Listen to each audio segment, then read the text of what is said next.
Espírito de Deus. Vitória.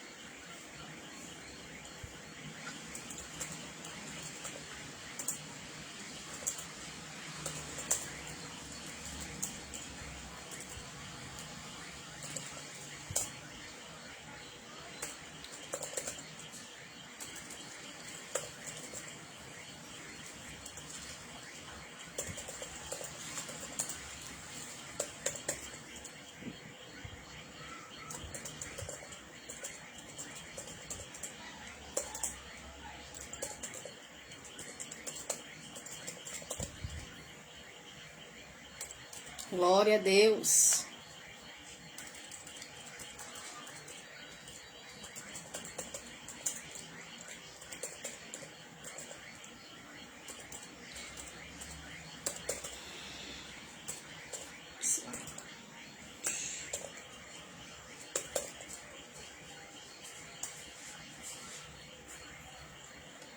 Espírito Santo.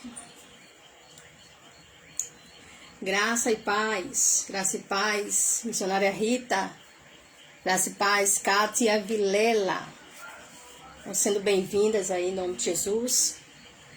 Nós vamos só dar mais um tempinho só, tá? Vamos segurando aí. Como é que tá a internet aí pra vocês? Se tá pegando bem?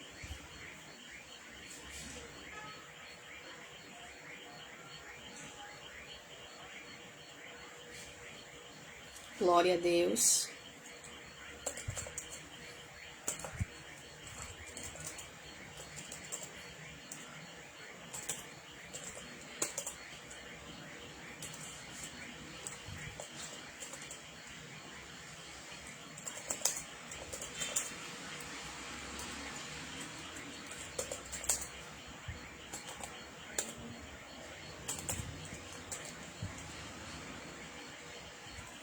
Espírito Santo.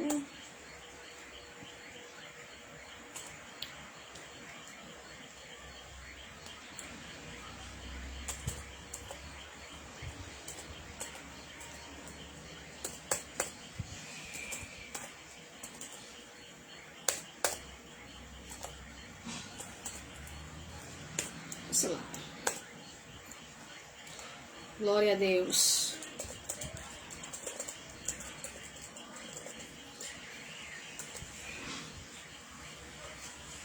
Agora, estamos dando aqui mais um tempinho. Graça e paz, Jaqueline, graça e paz, né? A minha amiga Márcia Barbosa.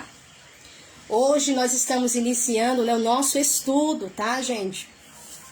O nosso estudo, onde nós vamos ensinar como interpretar a Bíblia, trazendo algumas noções aí, alguns princípios, tá, de interpretação da Bíblia, ok? Então nós temos um material muito bom, temos a apostila, o slide. Você que não estava sabendo ainda, né, e desejar receber a apostila e o slide para você também estar acompanhando de casa, você é só dizer para mim que você quer o material e você recebe gratuitamente, tá? Mando para você e você aí fica até acompanhando, porque nós vamos com esse estudo até a próxima sexta-feira, né? Isso mesmo. Até o dia 2 nós vamos estar aqui ensinando você a interpretar a Bíblia, ok? Então nós estamos, na verdade, como estudo, não é um estudo bíblico, é um estudo onde você vai aprender, tá? Você vai aprender como interpretar a Bíblia. Então, sejam todos bem-vindos, né? Em nome de Jesus. Para mim, cada minuto é ouro, ok? Cada minuto é ouro. Então, você que não sabia, não saia daqui. Não saia, dá uma olhadinha, preste atenção no nosso estudo de hoje, se você desejar. E se gostar, você pede aí o material e eu vou estar enviando para você, tá? Vou estar enviando, repito, gratuitamente, viu? Em nome de Jesus. Então, antes de nós começarmos, já dando aí início ao nosso estudo, nós vamos estar fazendo uma oração. Nós vamos estar fazendo uma oração, apresentando a Deus esse momento, né? Desde quando Deus colocou no meu coração para estar realizando esse estudo, estar ensinando outras pessoas a como interpretarem a Bíblia. Vem umas retaliações aí, o inimigo ele fica furioso porque ele não quer que a gente tenha entendimento. Então, nós vamos estar orando nesse exato momento, apresentando ao Senhor. Aos poucos, outras pessoas vão chegando, tá? Vão chegando. Então, eu quero convidar você agora para estar orando em nome de Jesus, tá? Aleluia. Glória a Deus. Eterno Deus e Pai, graças damos ao Senhor por tudo. Não poderíamos, ó Deus, dar início a este estudo sem antes convidar a sua presença. Porque o Senhor é a razão pela qual nós paramos para um momento como este. Porque queremos entender a tua palavra, Pai. Mas entendemos bem que não é muito fácil a gente entender o texto sagrado.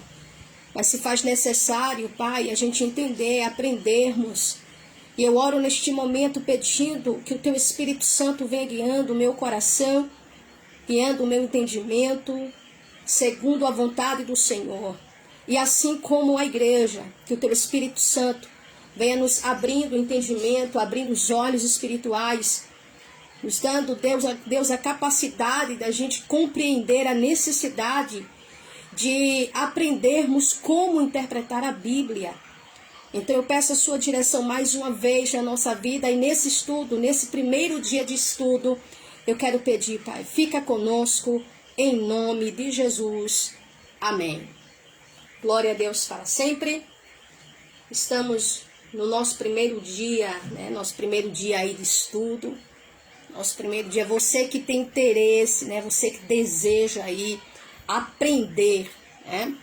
Quem é professor, veja bem, quem é professor sabe que para se interpretar, para se entender um assunto, independente se seja um livro, um jornal, uma revista, um gibi, independente, né? A gente precisa ter noções básicas de interpretação de textos. E a Bíblia, e concernente à Bíblia, não é diferente, tá? Não é diferente. E é sobre este assunto que nós vamos abordar ao longo desta semana. Serão 5 dias aí abençoador, tá? Você pode olhar e dizer assim, Cris, mas você não vai pregar, Cris, você não vai trazer um estudo onde eu venha... Olha, irmãos, não tem nada melhor do que você entender a palavra de Deus. Não tem nada melhor do que você abrir a Bíblia e você, ao se deparar com o texto, você quando vai até o texto, você vai cheio de pressupostos, cheios de achismo, cheios de pensamentos, e quando você se depara com o texto e é confrontado por ele, você começa a perceber, você começa a aprender. Não tem nada melhor do que você olhar para o texto e mais. Você ter a capacidade de entender a palavra de Deus e poder não ser enganados, tá? Não sermos enganados. Ao longo do tempo, nós fomos ensinados a viver da seguinte maneira, uma dependência de Deus, onde nós não temos responsabilidades, onde nós não temos obrigações. Cris, o que isso significa? Nós aprendemos a depender de Deus no estudo da leitura, no estudo das Escrituras. E quando a gente diz, eu dependo só de Deus para entender o texto, eu preciso parar e colocar meus pés no chão e entender e colocar no meu coração que eu preciso do Espírito Santo para entender o texto, mas eu também preciso correr atrás de um mecanismo que me auxilie na interpretação desse texto. Então esse estudo durante essa semana é para isso. Quem entende o que eu estou falando sabe que será impactante, será enriquecedor. Tá? Eu venho aqui, guiada pelo Espírito de Deus, com este estudo para você, para acrescentar na tua vida. Então é bom você poder chegar, né? Eu falo isso por experiência, você chegar e você tá ouvindo uma pregação e você vê pessoas falando heresias enquanto tanta gente está dando glória, você tá ali diante, né? Ao perceber, ao ouvir aquela pregação, quando você tem noção de interpretação da Bíblia, quando você consegue perceber que aquela pregação está totalmente fora do contexto bíblico, enquanto tem pessoas que estão lá pulando, dando glória, você só está observando porque você entende que aquela mensagem não tem nenhum respaldo, não tem nenhuma essência bíblica, não tem nenhum contexto bíblico. Simplesmente por quê? Porque você aprendeu, tá? Você aprendeu, então fica conosco e a gente vai estar aí ensinando a você a interpretar a Bíblia, ou como, né? Interpretar a Bíblia. Então vamos lá, antes de tudo eu quero logo deixar claro para os irmãos que todo este conteúdo, tá? Todo este conteúdo, a apostila, aqui o slide, tem como, quem elaborou toda ela foi o pastor Augustus Nicodemos, tá? Mestre também, né? Aí teólogo também. Ele quem construiu toda essa apostila. Então aqui eu só vou explicar para você acerca dela, ok? Então esse material aqui foi todo elaborado pelo pastor Augustus Nicodemos. Se você jogar assim lá no Google, né, você jogar estudo como interpretar a Bíblia, então você vai ser direcionado para ele, tá? Então vamos lá. Antes de tudo, nós precisamos entender, tá? Primeiro,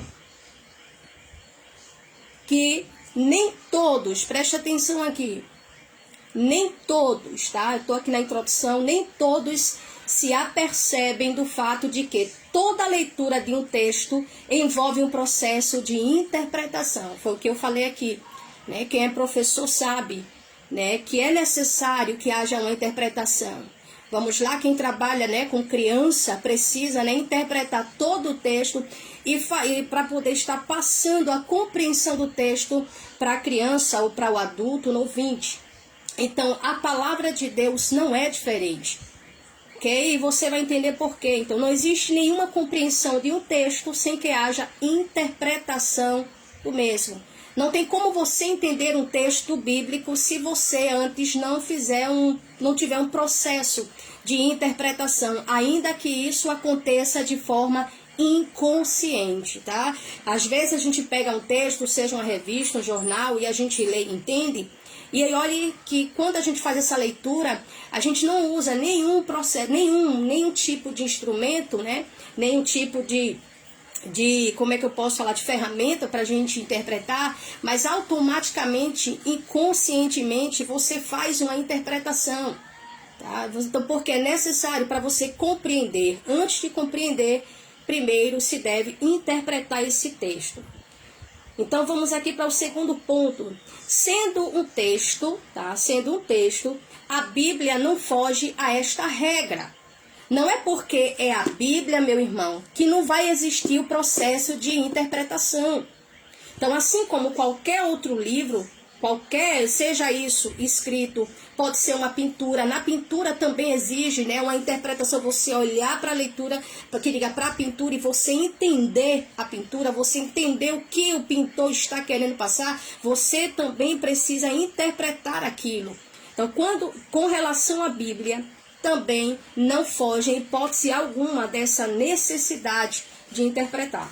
Cada vez que abrimos e lemos, buscando entender a mensagem de Deus para nós, engajamos no processo de interpretação. Quando você abre a Bíblia e você vai ler a palavra de Deus, você se engaja em um processo de interpretação. Quantas vezes você não já pegou um texto, já se deparou com um texto bíblico e disse assim, eu não entendi nada, né? Principalmente quando a gente vai para os textos escatológicos, né?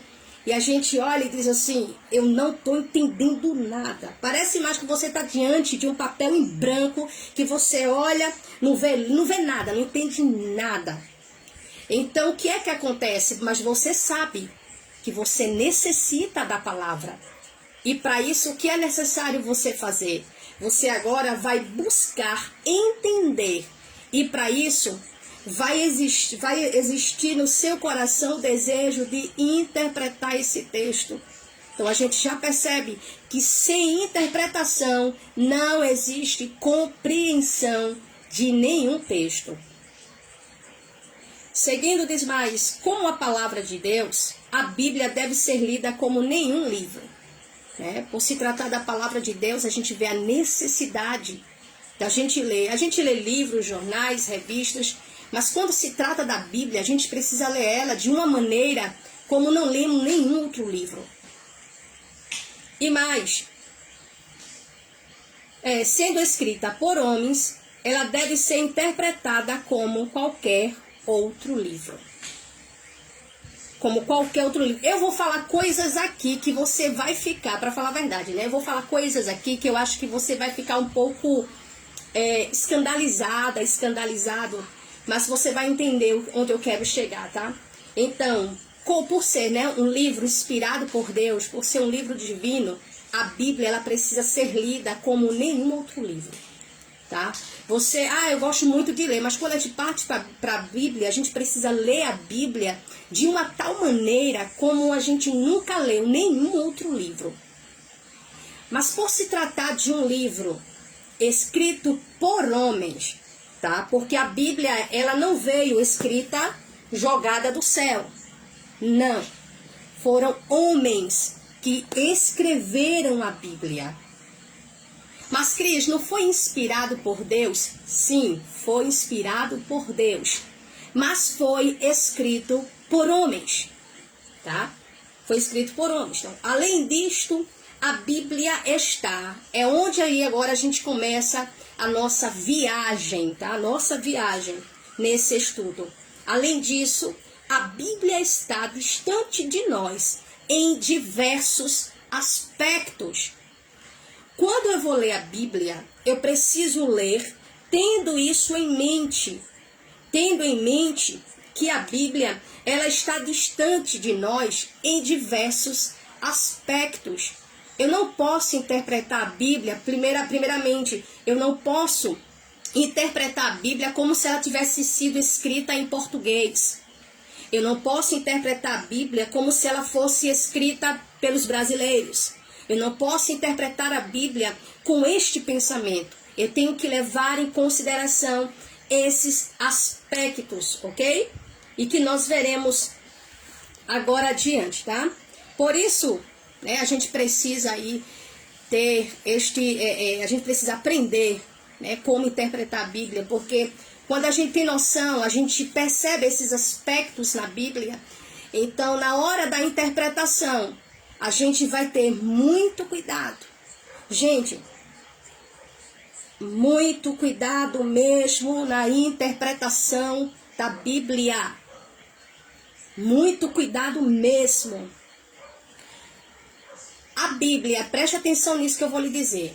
A Bíblia, na mão de uma pessoa de coração mau, ela vai pegar textos que vai fazer o quê? Vai adulterar esse texto, vai interpretar segundo a sua concepção e vai aplicar. E para tentar se defender, vai dizer aqui, está na Bíblia. Você está entendendo? Então a gente precisa ter muito cuidado no tocante a isso, tá? Então, há muitas pessoas, que agora onde a gente vai, fazer essa viagem aí. Há muitas pessoas que ficam desanimadas com as controvérsias e as polêmicas que existem nos meios intelectuais onde se estuda a Bíblia. É fato, né? A gente vê, tanta gente, que estuda a Bíblia de uma tal maneira, mas que às vezes, como é que eu posso falar, dá um sentido errado a alguns textos. E quem não tem, esse desejo, de fazer, por exemplo, uma faculdade de teologia, não vê isso com bons olhos. E é verdade, porque existe isso. Tem teólogos aí, tem teólogos que às vezes você vê falando cada barbaridade que assusta qualquer irmão, qualquer irmã, qualquer pessoa, qualquer leitor da Bíblia, né, assusta. Por quê? Porque a pessoa olha e diz, eu não vou fazer uma faculdade de teologia para sair falando umas coisas sem sentido como essa. Mas, independente disso, ainda estamos falando da Bíblia e da necessidade que temos de aprender a interpretá-la. Então, elas consideram, ou seja, essas pessoas, tá? Elas consideram desnecessário o estudo mais acurado, mais sério da Bíblia. Quando a gente fala de estudar a Bíblia, algumas pessoas partem para o jejum, para a oração. Isto é errado, Cris? Não é errado. Porque por se tratar de um livro divino, de um livro que foi inspirado por Deus, a gente depende do Espírito Santo para iluminar a nossa mente. Então, primeiramente, antes de qualquer coisa, eu dependo do Espírito Santo para entendê-la. Mas deixa eu abrir um parênteses aqui. Você pode aí, quem sabe você pensou, você lembrou de alguém que não tem uma capacidade, né, intelectual profunda de dizer assim, fulano não sabe ler bem, não sabe escrever bem, mas prega que é uma benção. É verdade, existem muitas pessoas assim. Mas o que eu quero falar para você não é a questão de uma interpretação superficial. Porque o Espírito Santo, ele ilumina a nossa mente. Ele nos leva a enxergar o texto. Mas existe a necessidade de eu fazer a minha parte. Quando você vai lá para o livro de Esdras, ali no capítulo, 6, mais ou menos, 5 ou 6 de Esdras, você vai ver que Esdras, ele se colocou, ele assumiu uma posição de estudar a Bíblia. Ele buscou o conhecimento de Deus com o propósito de viver a palavra e de ensinar a palavra. Então não era simplesmente Esdras pegar e ler. Esdras teve que estudar. E quando a gente fala de estudar, envolve pesquisas, tá? A gente vai correr atrás para entender a palavra original. Qual é o verdadeiro sentido dessa palavra? E essa palavra no grego, essa palavra aqui no aramaico, essa palavra aqui no hebraico. E tem muita gente que não quer fazer isso, então se esconde atrás daquela desculpa de dizer assim, não precisa estudar. O Espírito Santo me revela a interpretação do texto. Só que para a infelicidade, o Espírito Santo não vai revelar nada. Cris, espera aí, você é uma pregadora, como assim o Espírito Santo não vai revelar o que o texto está dizendo? O Espírito Santo não vai revelar. Não existe nenhum texto, nenhum versículo na Bíblia onde diz que o Espírito Santo revela o que o texto está mostrando. O que o Espírito Santo faz? O Espírito Santo ilumina a nossa mente para que compreendamos. Ilumina.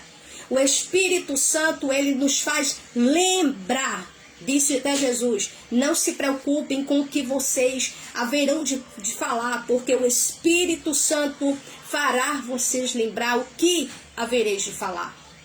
Terceiro, o que o Espírito Santo faz? O Espírito Santo, ele convence. Tá? Então, o que é que o Espírito Santo faz? Quando você se depara com a leitura bíblica, ele ilumina a tua mente, tá? Quando ele ilumina a tua mente, ele faz você entender. Repito, não é revelar, é entender. Porque nesse processo, quando o Espírito Santo ele ilumina, nessa iluminação, o que ele vai te fazer? Ele vai te fazer entender a palavra. E quando ele te faz entender, ele agora te convence da verdade que está diante dos teus olhos. E por quarto, né? A gente vai falar aí que o Espírito Santo, ele nos dá essa capacidade. Então, não tem nada a ver aqui, não adianta. Quem quiser depois criticar aí, fica à vontade. Mas a verdade é essa.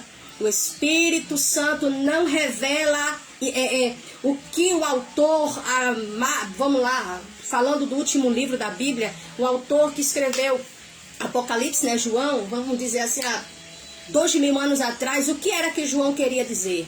Não, o Espírito Santo não vai revelar, ok? Então eu acredito que você esteja entendendo aí. Então vamos lá, dando continuidade aqui. Então essas pessoas, elas pensam da seguinte maneira, né? Essas pessoas que, por exemplo, pensam o seguinte: eu não preciso estudar a Bíblia. Não preciso estudar. Para quê? Para que fazer um estudo profundo da Bíblia? Só basta a gente ler e fazer o que ela está dizendo ali, pronto. E foi com este pensamento, foi diante desse pensamento que muitas pessoas, ao longo do tempo, né, a gente vê que aplicaram de forma errada a palavra de Deus. Por quê? Porque não fizeram a interpretação dela.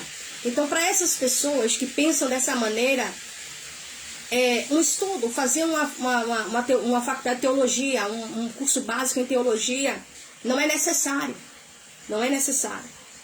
Eu me lembro bem, vamos colocar aí 23 anos atrás, né? Não faz muito tempo.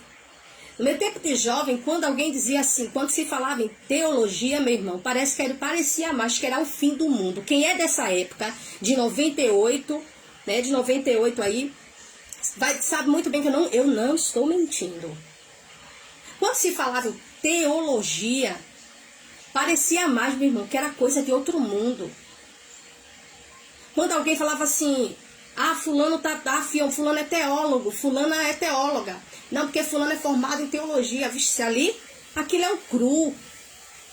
Aquilo ali é um cru, aquilo ali é um carnal. Porque a letra mata, mas o espírito vivifica. Então não precisa fazer teologia. Por quê? Porque não precisamos de teologia, nós precisamos do espírito. A ignorância levou muitas pessoas ao erro, à queda. Porque a Bíblia fala que a letra mata, mas não está se falando do conhecimento das Escrituras. Quando a gente vai ver acerca da lei, tá? Eu vou estar sempre trazendo um texto e outro aqui. Quando a gente vai observar acerca da lei, o que os fariseus faziam? Eles pegavam a lei, interpretavam a lei do jeito que eles queriam interpretar e jogavam nas costas do povo. Então usavam a lei, usavam a letra, usavam o conhecimento para querer, ao mesmo tempo, colocar cargas em cima das pessoas. Eles não interpretavam a lei, eles não aplicavam a lei seguindo o espírito da lei, que dá vida, mas segundo as suas próprias concepções, suas ideologias. Então, assim, é aquilo que nós chamamos de religiosidade. Levou muitas pessoas a sofrerem.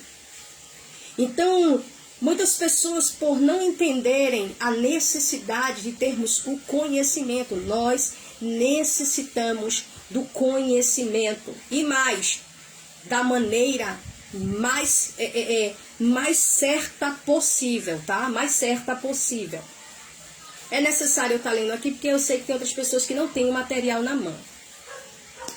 Seguindo, podemos entender a atitude de pessoas assim, pois realmente existe muitos, realmente, né, existe acadêmicos aí, né, pessoas formadas aí em teologia, que sinceramente, tá,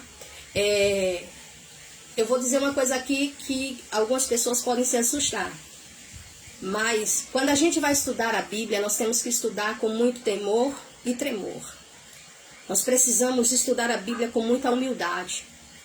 Tem pessoas que, por exemplo, quando chega diante das Escrituras e se deparam com certos textos, por não entenderem, às vezes tem pessoas que, em encontrar um certo texto, um trecho de um versículo na Bíblia, e por não entender o contexto dela, acabaram se tornando ateus. Isso mesmo. Pessoas que um dia estudaram a Bíblia, um dia creram nela, mas se depararam com o texto e não aceitavam aquilo de forma nenhuma e se desviaram dela. Cris, o que você quer dizer com isso? É que até para a gente estudar a Bíblia, a gente tem que ter sabedoria.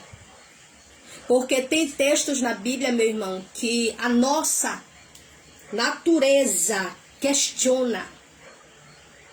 A nossa natureza questiona. O que muitas pessoas perguntam, Deus é muito bom, e por que Deus permite isso? A humanidade não entende, e tem crente que ainda tem crente que questiona. Ah, por que se Deus é tão bom, como esses crentes dizem, por que então esse vírus aí? Por que então tanta maldade? E a culpa é de Deus? Não. A própria palavra do Senhor diz que aquilo que o homem semear, isso ele colherá.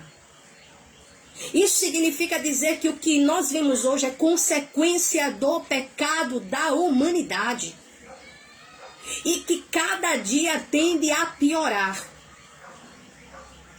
Então, assim, tem pessoas que olham e não querem aceitar isso. Não querem aceitar de que tudo que estamos vendo aí, toda maldade, o justo sofrendo, é a vontade de Deus isso, mas o justo está no mundo. O justo está no meio desse contexto.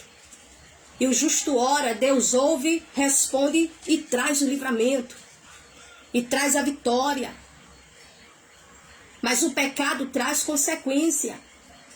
Aí tem gente que diz, mas Deus perdoou. Sim, Deus perdoou, mas tem consequência. Deus é misericordioso, mas tem consequência. Então, até no estudo das Escrituras, nós precisamos ter cuidado. Por outro lado, rejeitar o estudo da Bíblia não vai resolver esse problema aí, né, que as pessoas questionam acerca desses teólogos que às vezes saem por aí falando abobrinhas, né? Sai aí muitas vezes com palavras maldosas, com ensinamentos errados, né, que pegam texto, é uma agonia, é uma bagunça que muitas vezes fazem e usam muitas vezes, se valem às vezes do diploma que tem. Então, eu não posso, por causa de alguns, rejeitar o estudo da Bíblia, não vai resolver o problema, pois continuamos diante de um texto antigo. A Bíblia não é um texto atual, né? A gente vê, né, numa linguagem poética, a gente pode dizer que é lindo quando alguém fala, né, a Bíblia é um livro antigo, ao mesmo tempo é atual, por causa das suas profecias, né, anteriormente ditas, e que hoje nós vemos o cumprimento dela. Mas falando de termos ela na mão, ela é um texto antigo. Então, por se tratar de um texto antigo, né, está distanciado de nós, escrito em outras línguas e que precisa ser interpretado para poder ter sentido, ser entendido. Para eu entender essa Bíblia, eu entender a palavra de Deus, entender um texto antigo. Eu repito, não estamos diante de um texto que foi escrito agora há 10 anos atrás, 5 anos atrás. Temos em mão um texto que tem centenas de anos. São centenas de anos, né? E, por exemplo, o livro do Apocalipse é o último livro aí da Bíblia que foi escrito, né? Ele foi escrito aí no 1º século da igreja. Então já se passaram aí 2 milênios. É um texto muito antigo. E por se tratar de ser antigo, né, a gente vê essa necessidade da gente interpretá-la. Além de ser um texto antigo, a língua na qual ele foi escrita, uma língua que já é morta, uma língua que nem os lugares onde os escritores escreveram falam mais. Então você está entendendo, os pontos que a gente percebe a necessidade de haver essa interpretação? Alguns dizem, abro aspas aqui, vamos deixar de lado estas questões e simplesmente ler a Bíblia como ela é. Ou você nunca escutou isso? Ou você nunca escutou que alguém dizer assim, não, a gente tem que pregar a Bíblia como ela é. Às vezes, dando um sentido diferente, porque assim, eu não posso falar simplesmente aquilo que eu estou lendo, eu preciso falar o que eu estou entendendo. Então, algumas pessoas dizem que esta questão de estudo de análise. Eu não preciso, né? Eu não preciso entender a geografia da época. Eu não preciso entender a cultura da época. Eu não preciso entender nada disso da época. Só basta a gente ler o versículo e aplicar. Pronto. Alguns pensam desta maneira. Infelizmente, uma leitura assim não é possível, tá? Não é possível. Não existe leitura e entendimento de um texto sem que haja interpretação. Não é simplesmente ler e ponto. Por exemplo, para você ver, vou dar exemplos aqui, tá? Vamos dar um exemplo de usos e costumes, tá? Usos e costumes é o que muito a gente vê aí. É uma brigaiada por causa desse negócio de usos e costumes. No usos e costumes a gente vê pessoas que dizem assim, não, é pecado usar brinco. É pecado, por exemplo, a mulher usar calça. Aí o outro chega e diz assim, mas não é pecado usar calça. Não, é pecado usar calça, porque lá está escrito em Coríntios, Paulo disse que a mulher não pode vestir roupa de homem. E roupa de homem é calça. Então, se é calça, roupa de homem, então Paulo está dizendo que a mulher não pode usar calça. Tá errado isso, esse negócio aí. Eu preciso, sim, gente, a gente se pergunta. Por isso estou dizendo a você, acompanha este estudo esses dias. Porque é um assunto muito extenso que a gente não acaba em 2, 3 dias. E você vai entender mais ainda o porquê disso que eu estou te falando. Não é assim que a gente aplica um texto. Eu não posso simplesmente pegar, Paulo está dizendo aqui que a mulher não pode usar roupa de homem. Então, como é que é isso aí? Olhe, a regra da igreja, a mulher não pode usar calça, porque é roupa de homem. Pronto, faz parte agora. Aí, vamos agora explicar. Aí o pastor disse assim, não pode, tá? Eu estou falando aqui numa interpretação errada, tá? Porque isso é uma interpretação errada. Porque não é pecado a mulher usar calça. Aí vai lá dizer, é pecado a mulher usar calça. E o que é que muitas pessoas vai e fazem? Segue. Por quê? É o seu líder que está falando. Mas se você for fazer uma leitura diferente dessa que as pessoas costumam fazer, e você for procurar analisar o contexto, costumes, cultura, tudo isso na interpretação da Bíblia deve ser levado em consideração. Eu não posso ignorar essa necessidade, eu não posso ignorar isso, certo? Então o que significa aquilo que Paulo quer dizer então, pastora? Se não é, a senhora está dizendo aí que não é pecado usar calça, mas Paulo disse que é pecado usar calça. Paulo não disse isso. Quando a gente vai analisar o contexto, a gente vai ver do que Paulo estava se referindo. Paulo se referiu que o próprio Deus já terminou lá em Deuteronômio, acerca de que a mulher não se vestisse como homem, e nem o homem se vestisse como mulher. Aqui está falando dentro do contexto da homossexualidade. Ok? Não tem nada a ver com usos e costumes. Segundo, na época, ou seja, no contexto bíblico, vamos voltar um pouco mais ali. Vamos lá. Como eram as roupas deles, o que diferenciava eram as cores. Então, haviam as cores, que era específica para os homens, e as cores específicas para as mulheres. Isso porque a maioria vestiu aquele vestidão, aquele roupão todo bem grande. Você vê homem com com aquelas túnicas, e as mulheres com seus vestidos. Acrescentavam alguns adornos.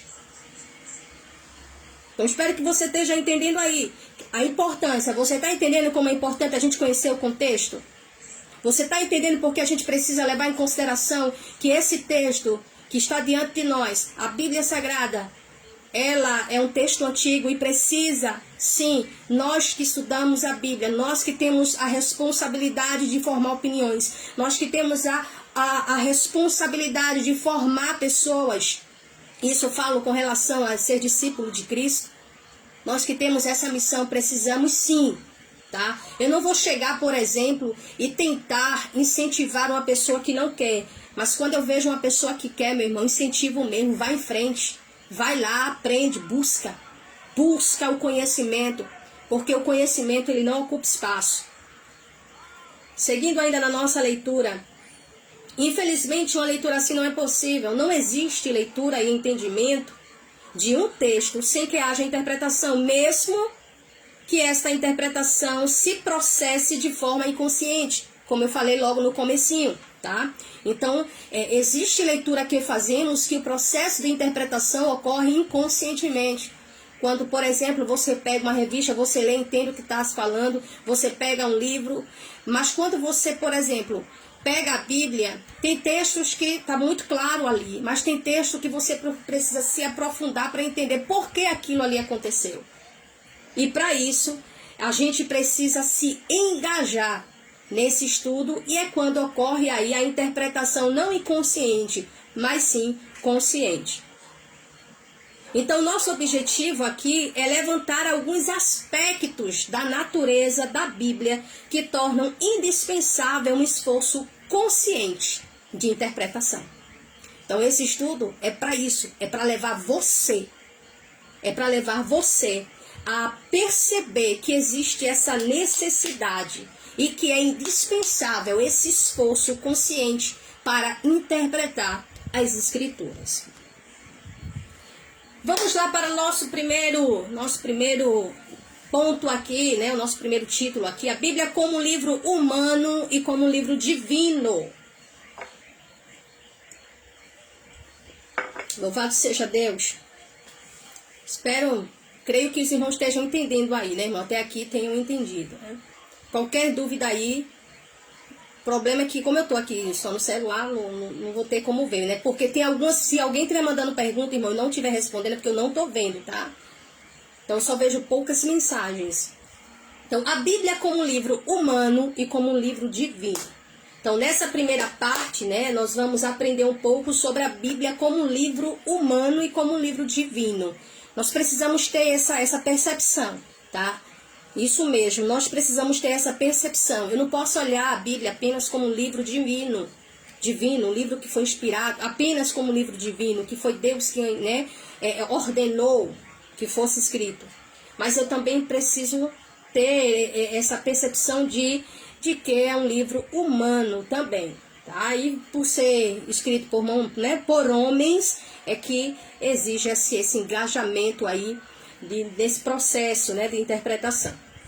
Então vamos lá. E a segunda parte, tá? A segunda parte serão os aspectos da interpretação. Então não perca, tá?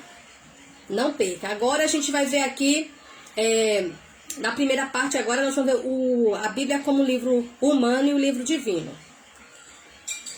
Vamos lá. A Bíblia como um livro humano. O fato de que a Bíblia não caiu pronta do céu, tá? A Bíblia ela não caiu do jeito que está aqui, de jeito nenhum. Tá? Ela não caiu lá do céu. Mas foi escrita por diferentes pessoas. Eu tenho uma observação aqui para fazer. Além de ser escrita por diferentes pessoas, vou tentar falar bem mais calma, tá? Ok?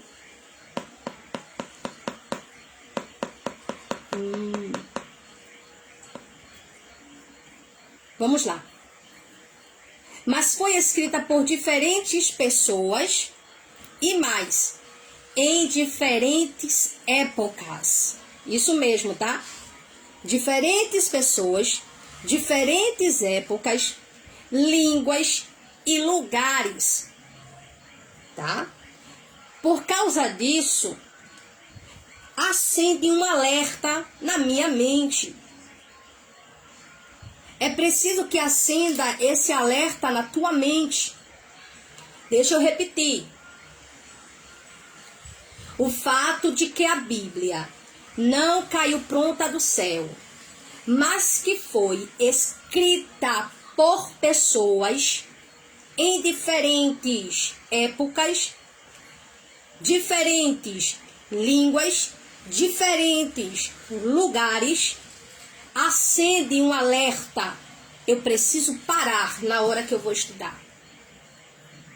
Porque quando Moisés escreveu no contexto diferente de João, diferente de Pedro, diferente de Mateus, diferente de Lucas, de Marcos.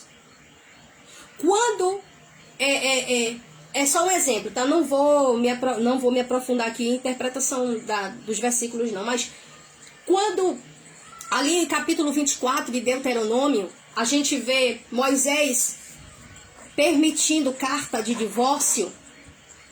Segura aí, tá? Presta atenção. Quando Moisés escreve Deuteronômio, capítulo 24, versículo do 1 ao 4, ele vai e escreve, ele permite que o homem, ele dê carta de divórcio à sua esposa. Ele escreveu naquele contexto. Para tentar diminuir o problema, ele só legalizou o que já estava acontecendo. Tá? Então, o que é que Moisés fez? Moisés, não foi Deus que mandou, ok? Não foi Deus quem mandou. Moisés, como líder, legislador, ele foi e permitiu, para tentar trazer uma solução, porque estava uma bagunça. Os homens estavam mandando as mulheres embora, meu. Tava dando ordem, vão embora, vão embora, vão embora. Qualquer coisa, tava mandando a mulher embora. Casavam, aí vamos lá, a mulher não cozinha bem, ou a mulher olhasse no corpo dela, tivesse algum defeito, mandava a mulher embora. E casava com outra. E lá ficava a mulher. A mulher ficava lá, ao léu. Nessa questão, Moisés vai e permite a carta de divórcio. Moisés, não Deus. Quando a gente vem para o contexto de Jesus, Mateus capítulo 19, Marcos 10, a gente vai ver Jesus sendo agora tentado pelos escribas e fariseus, tá?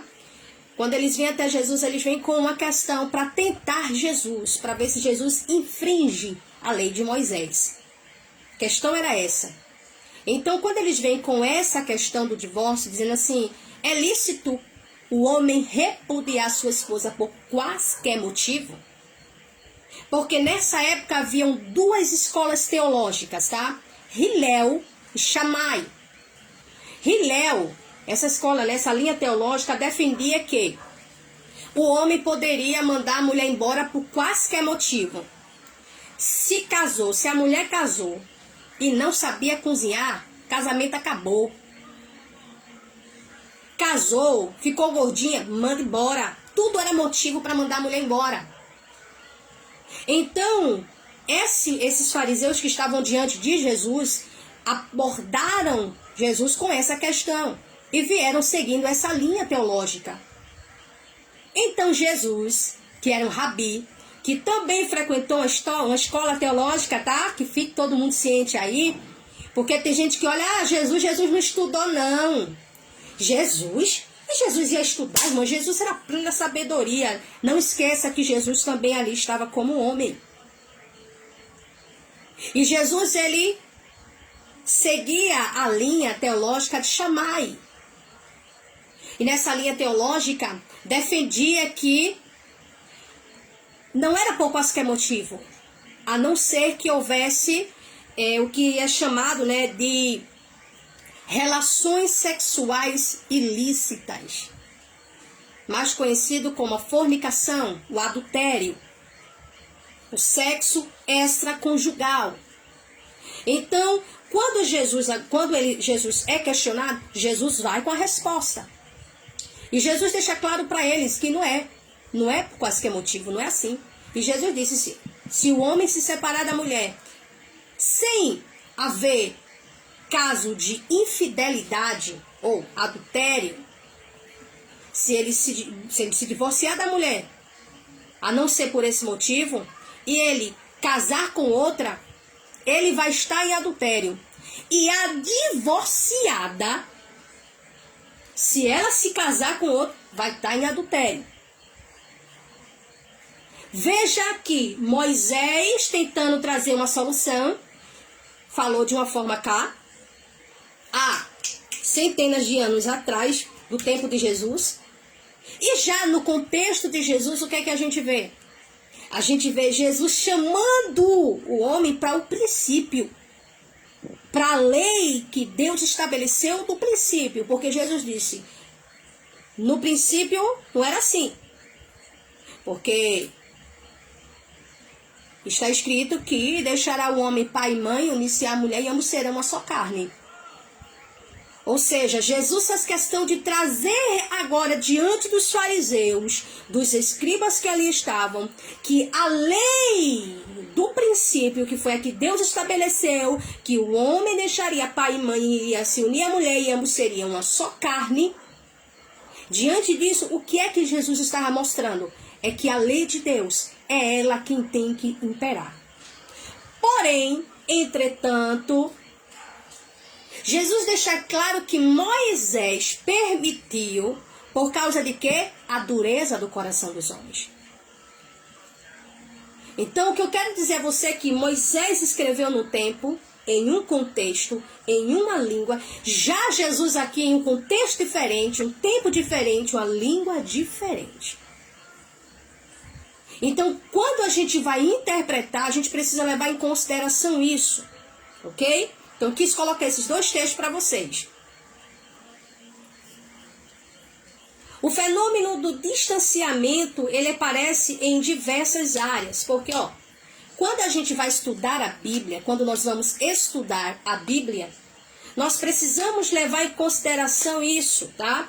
Por isso que acende esse alerta na nossa mente, né? O que tem alguns estudiosos, né? Eles denominam até esse fenômeno de distanciamento, tá? Distanciamento.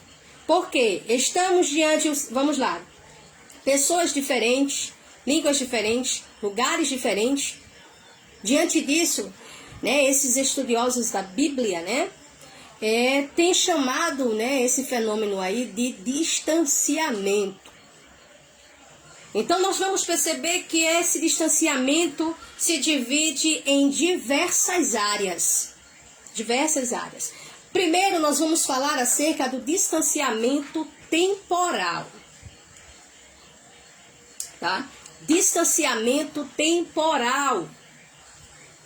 Esse temporal está relacionado a tempo, tá? Tempo. A Bíblia está séculos distante de nós. Então, antes de eu fazer qualquer aplicação, eu preciso primeiro entender. E antes de entender, eu primeiro vou ter que fazer uma interpretação. Então, eu preciso ter em mente que a Bíblia está distante de nós há séculos. Seu último livro foi escrito pelo final do século I da era cristã. Tá? Lá. O que nos separa temporalmente em cerca de 2 milênios. Isso é do último livro, tá? A distância temporal no mundo é onde a gente agora precisa nos atentar.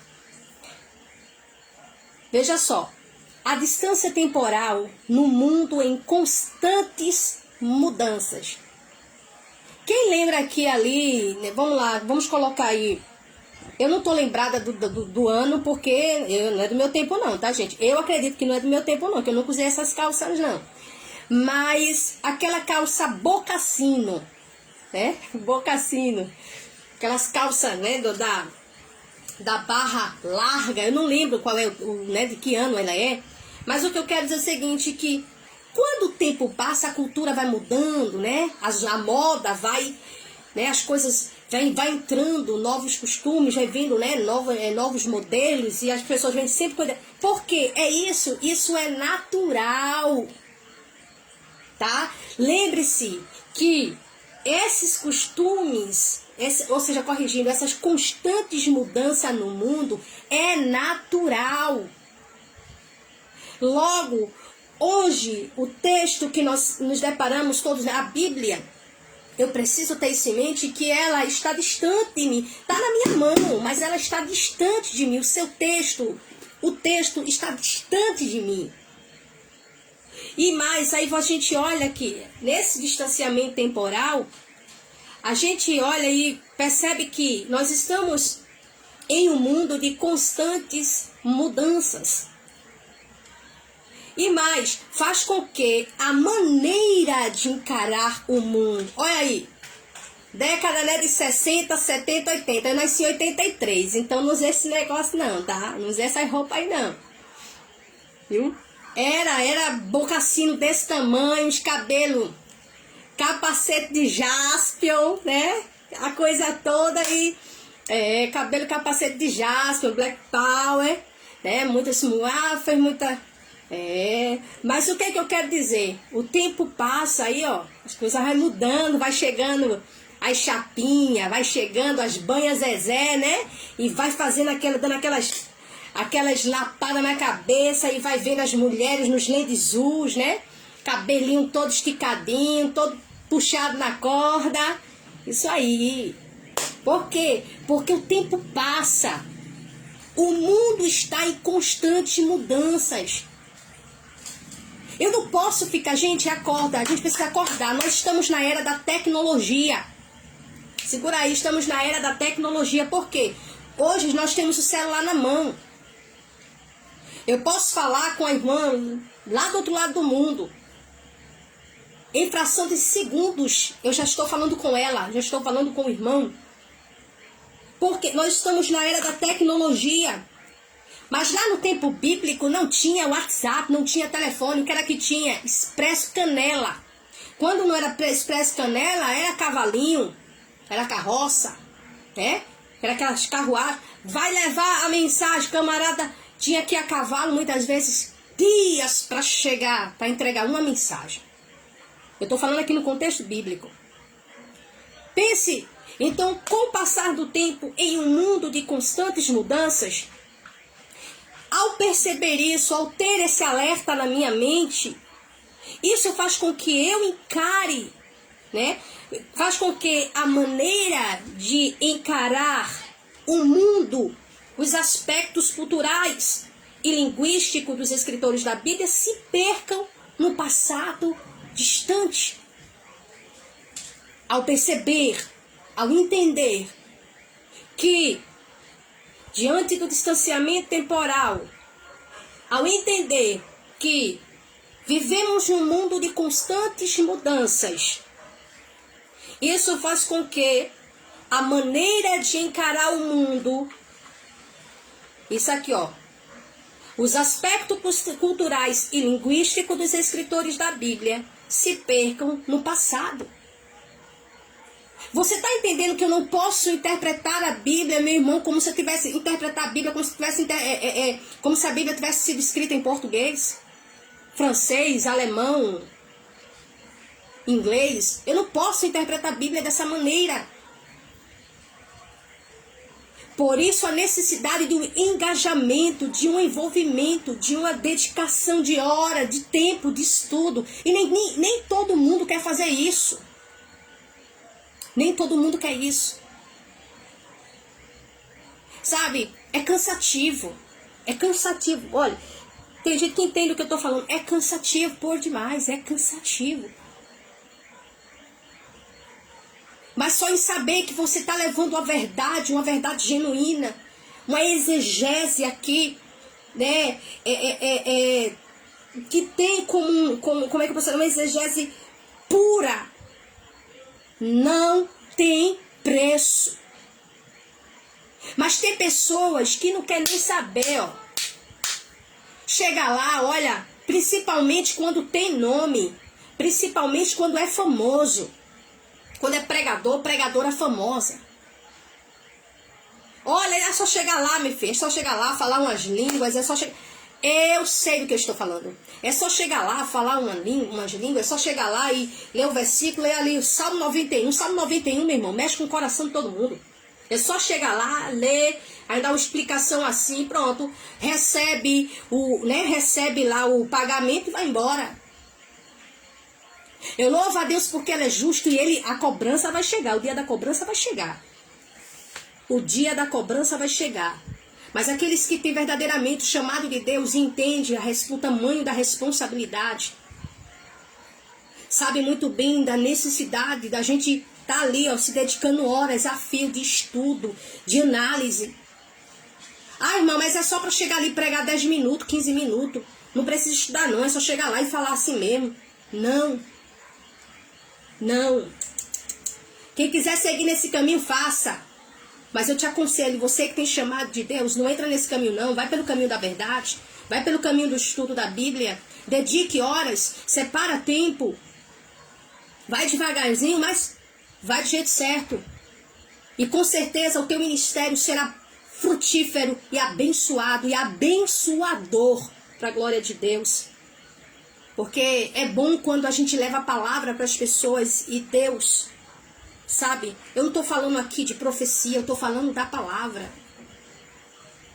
E a pessoa escuta, entende, recebe, porque o Espírito Santo está ali no coração agindo, não só na vida de quem prega, mas de quem ouve também. Ok? Louvado seja Deus para sempre. Então é preciso isso, né? Então, quando a gente percebe que a maneira de encarar o mundo dos escritores da Bíblia, tá? A maneira de encarar o mundo, deixa eu dar só um exemplo aqui. A maneira de encarar o mundo dos escritores, a forma deles encararem, eu preciso levar em consideração isso. Tá sabendo disso? Quando a gente vai ali para 1 Coríntios, que é uma questão muito, né, de muitas perguntas, de muitas controvérsias, de uns crê, outro não crê, um defende, outro não defende.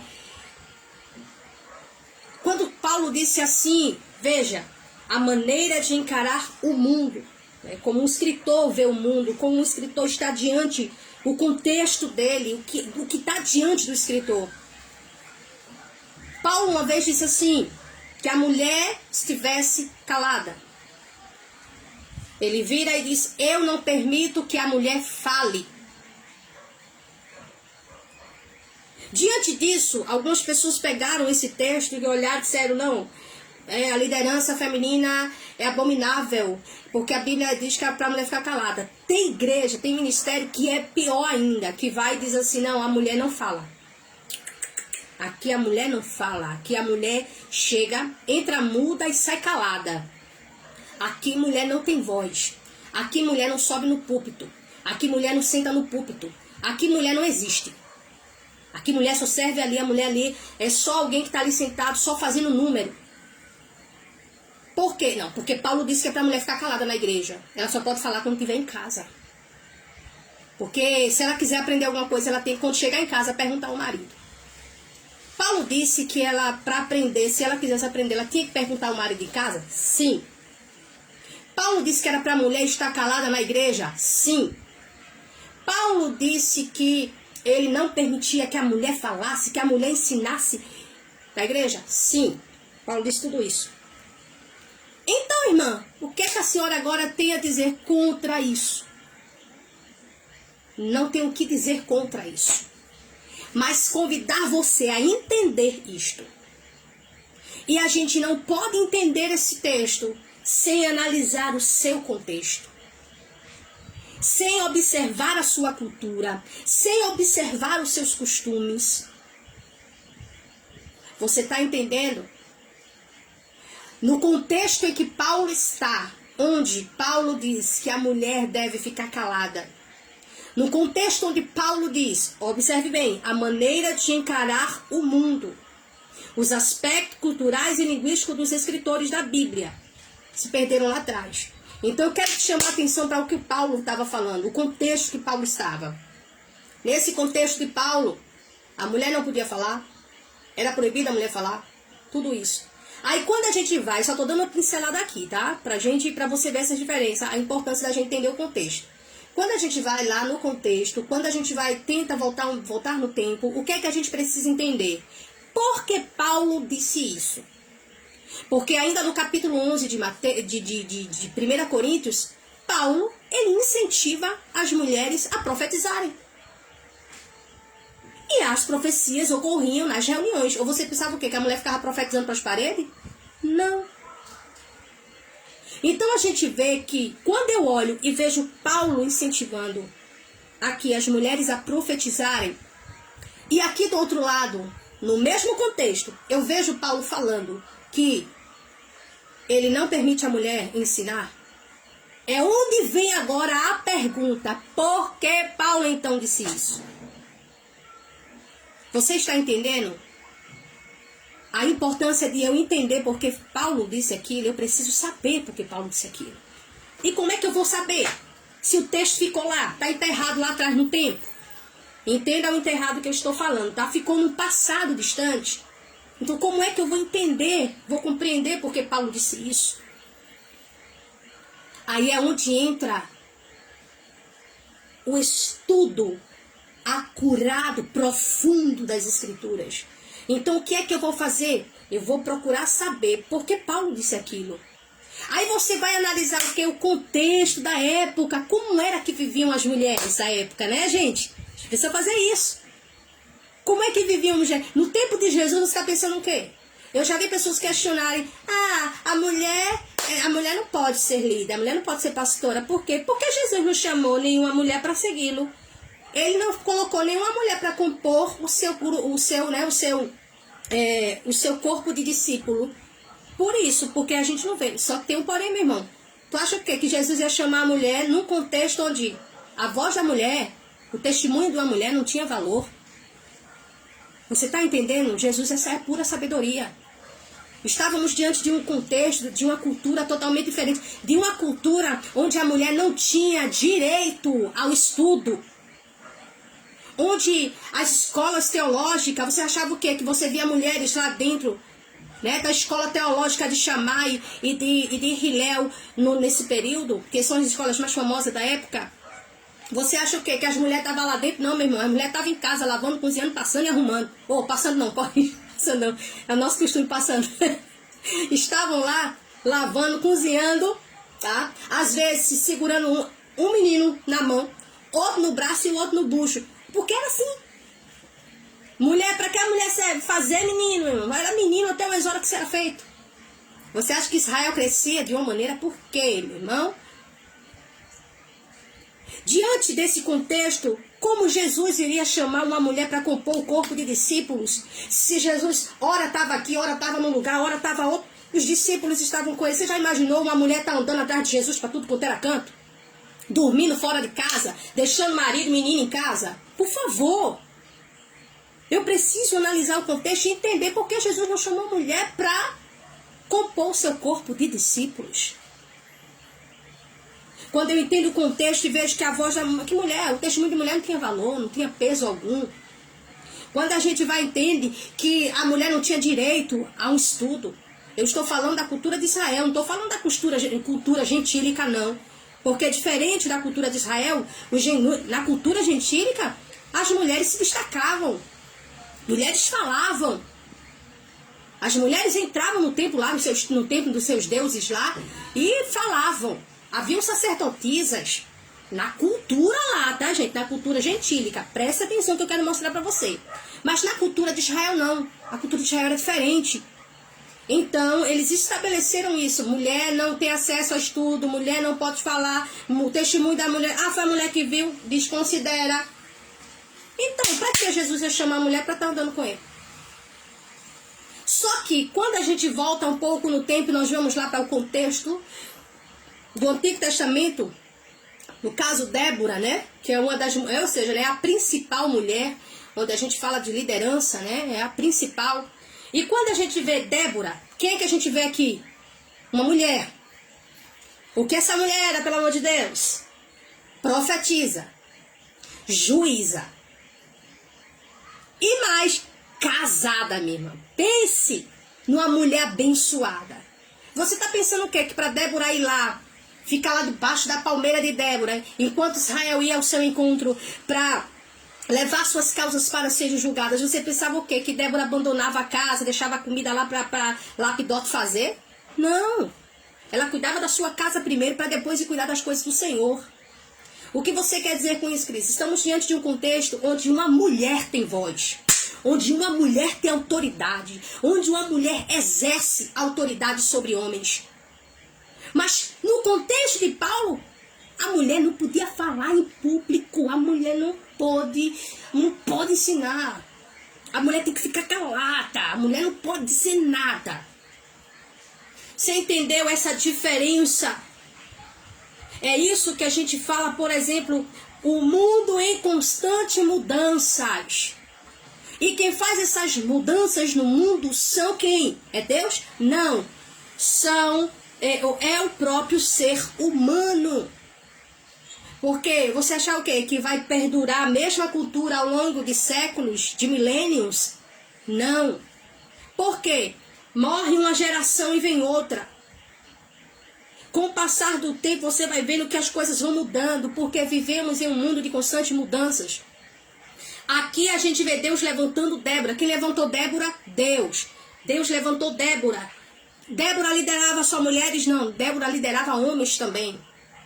Tanto que quando o capitão do exército, deixa eu lembrar o nome dele, Baraque, quando Baraque, ela chama Baraque, profetiza para Baraque ir à batalha, Baraque olha e diz, eu não vou se você não for.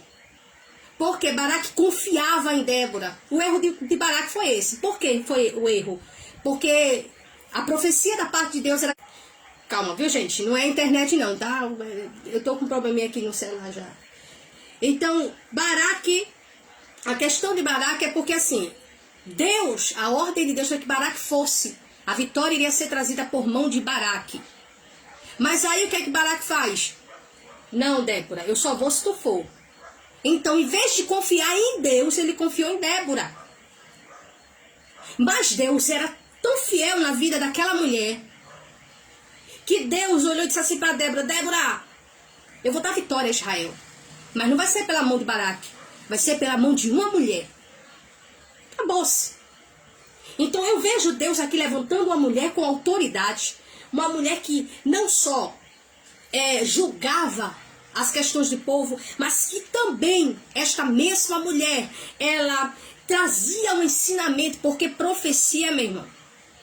A profecia, ela também servia como ensinamento para o povo. Então ela ensinava também a homens. Homens vinham ao seu encontro para ser orientados por ela, tá? Então, em vários aspectos. Você está pensando o quê? E olha que haviam nessa época sacerdotes também. O sacerdócio permaneceu, tá? Mas Deus levantou Débora como líder. A líder do povo, a líder da nação de Israel. A líder de todas as tribos de Israel. Só que quando a gente vai agora, faz uma viagem para frente, a gente vê agora um contexto onde a mulher não podia nem estudar, meu irmão. A mulher não podia nem ter o conhecimento assim, sabe? Se essa mulher quisesse aprender, tinha que perguntar ao Love quando chegasse em casa. Tinha que perguntar ao marido quando ele chegasse em casa. Mas aí agora a gente vem aqui no contexto de Paulo, o que a gente percebe aqui? A gente percebe que a posição de Paulo se posicionou dessa forma por alguma razão. Não foi porque Paulo olhou simplesmente e olhou e disse assim, eu não gosto de mulher falando, eu não gosto de mulher pregando, que nem tem muitos homens que isso aí já é machismo. Tá? Já é machismo. Esse texto na mão do machista, ele faz um estrago na vida de muitas mulheres. Um pastor machista... Meu irmão, mulher com ele não tem ministério, não faz obra. Então, eu olho, o que é que a gente precisa perceber aqui? Havia uma razão para Paulo falar isso. Por isso que eu preciso levar em consideração o quê? O contexto. Não é simplesmente eu pegar um versículo e chegar e jogar nas costas dos outros, determinar como regra. Não.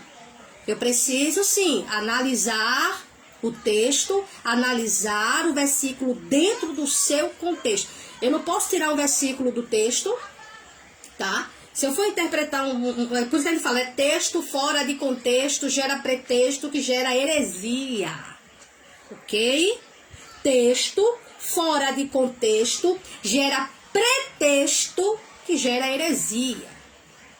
Então alguém chegar e dizer que Paulo falou, meu irmão, mas faz um favor, procura aplicar esse versículo,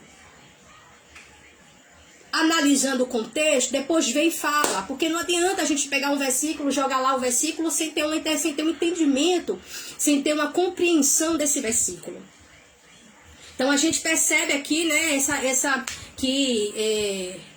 pelo mundo está em constante mudança.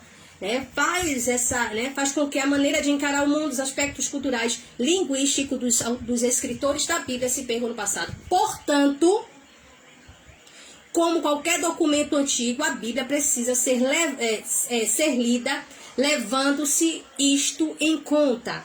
Ou seja, como um livro, olha, como um documento antigo, eu preciso levar em conta esses aspectos aqui. Que aspectos são esses, Cris? O distanciamento temporal. Como assim? Dentro do aspecto temporal, a gente percebe o distanciamento temporal, a gente percebe o aspecto da maneira de encarar o mundo, os aspectos culturais e linguísticos dos escritores da Bíblia se perderam. Ok? Então eu tenho que levar isso em conta. O texto ficou lá no passado. Como trazer ele para o presente? Eu preciso interpretá-lo, entenderam? Eu não posso pegar ele do jeito que está aqui e aplicar. Eu preciso primeiro interpretar. Porque sem uma interpretação não há compreensão do texto sagrado. Vamos lá. Distanciamento contextual. Essa palavrinha que vocês me escutam falar bastante, né? Contexto. Vamos lá. Distanciamento contextual. Os livros da Bíblia foram escritos para atender. Olha aí, observação, viu? Preste atenção. Os livros foram todos eles. Os livros da Bíblia foram escritos para atender determinadas situações que já se perderam no passado distante. Cris, o que isso significa? É que o que os escritores escreveram... Cris, mas e sobre a escatologia, Cris? E as profecias a respeito da vinda de Jesus? Tá? Quando eles escreveram, você acha que eles escreveram para o século XXI? Você acha que quando eles escreveram para você e para mim? Não. Eles escreveram para o contexto deles da época. Ou você acha que João tinha noção do século XXI? Ele não tinha noção. Nenhum deles tinha noção. Então, eles escreveram para atender, tá? As situações, a determinadas situações que já se perderam no passado distante. É verdade que ao serem incluídos no canon bíblico, tá? O canon bíblico, eles passaram a ser relevantes para a igreja universal. Essa palavra universal aqui está se falando a igreja em todo o mundo, né? E de todas as áreas, do tempo que fosse chegando. Então, esse texto, né, por ser incluído no canon, eles passaram a ser relevantes para a igreja universal. Por outro lado, recuperar o contexto em que esses livros foram escritos é essencial para entendermos melhor a sua mensagem. Para que eu possa entender, como eu já citei o exemplo de Paulo aqui, porque Paulo falou aquilo, eu preciso entender o contexto que Paulo estava vivendo. Simplesmente. Quando eu entendo o contexto que Paulo estava vivendo, então eu vou começar a entender o porquê daquelas palavras. Tá? Então você está entendendo que o Espírito Santo não vai me revelar? O que o Espírito Santo vai fazer é iluminar o texto para mim, é iluminar a minha mente para que eu entenda. Mas eu, por outro lado, buscar ferramentas, seguir princípios de interpretação, é essencial para que eu possa entender. Antes de fazer qualquer aplicação, por isso, meu irmão, ninguém venha com esse negocinho, não pode isso, não pode aquilo, é pecado isso, é pecado aquilo. Se não tiver respaldo bíblico, eu não aceito. Não, mas eu tenho autoridade porque eu sou pastor. Opa, tem muita gente melado de óleo por aí, meu irmão. Tem muita gente melado de óleo. Eu sou pastor, peraí, para começar, não é assim não, tá? Eu não vou nem entrar nessa questão aqui, que isso aí já vai ser um estudo diferente. Mas vamos aqui. Então é preciso, né, que isso, por outro lado, recuperar o texto em que estes livros foram escritos é essencial para entendermos melhor a sua mensagem. Entendermos melhor, ou seja, você entendeu, mas você pode entender melhor.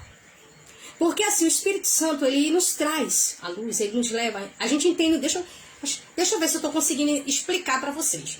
O Espírito Santo, ele ilumina a nossa mente. A gente olha para o texto e a gente começa a entender ali. Só que o Espírito Santo quer que eu vá mais fundo. Então, aí eu olho, o que é que ele queria dizer com isso aqui, hein, Espírito Santo? Peraí, eu vou buscar saber aqui a cultura dessa época, né? Eu preciso buscar entender aqui essa cultura aqui. O que é que ele está querendo dizer? Preciso? Então, quando eu faço isso, quando eu busco recuperar o contexto em que estes livros foram escritos, né, é essencial, né, para que entendamos melhor a mensagem. Tem gente, meu irmão, que é preguiça mesmo. Tem gente que é preguiça. É preguiça. Aí você fala assim, fulano, vamos estudar a Bíblia? Aí você vem, tem lá livros, tem dicionários, né? Tem dicionários, você tem apostilhas aí riquíssimas. Aí, camarada olha, eu digo, vou nada. Hoje não gosto não desse negócio não. Eu gosto de estudar a Bíblia, mas assim não. E tu estuda como? Não, eu vou ali, eu faço aquela oração assim, ó. Senhor, fala comigo aqui nesse momento, em nome de Jesus, amém. Aí eu faço isso e o Espírito Santo me dá, me faz entender e pronto. É assim que eu vivo. Mas você sabia que aí tem coisa que o Espírito Santo quer que a gente conheça, que a gente veja, que a gente entenda. Mas para isso a gente tem que ver lá no dicionário o que significa essa palavra aqui. Você está entendendo o que eu quero dizer para você? É preciso a gente conhecer o contexto em que esses livros foram escritos. Porque é essencial para que venhamos entender melhor a mensagem que foi transmitida, foi escrita. Quando eu vou, por exemplo, né, quando a gente vai, deixa eu ver aqui, a gente tem tanta coisa na nossa cabeça. Por exemplo, quando a gente vai ali para entender a respeito do vinho, um pode beber, outro não pode beber. Aí fica, né? Tem gente que tudo arruma confusão, tudo quer confusão. Aí, peraí, pode beber ou não pode beber? Aí você entende que o vinho da época não era um vinho que tinha álcool na sua composição, mas que era o suco de uva fermentado. Uns podiam, no caso, vou dar um exemplo aqui, dos diáconos. Os diáconos podiam beber vinho, mas não muito vinho. No caso dos bispos ou presbíteros, que é a mesma coisa, no caso dos bispos, eles não poderiam beber vinho. Ah, peraí, então é pecado, não é pecado? Não era questão de pecado, era questão de requisitos. Requisitos. Para exercer, não ministério, tá? Para exercer o cargo de bispo, para exercer o cargo de bispo, não podia beber vinho. Já o diácono, tá? Que também não é ministério, é o cargo. Já o diácono podia beber vinho, mas não muito. Fora outros requisitos.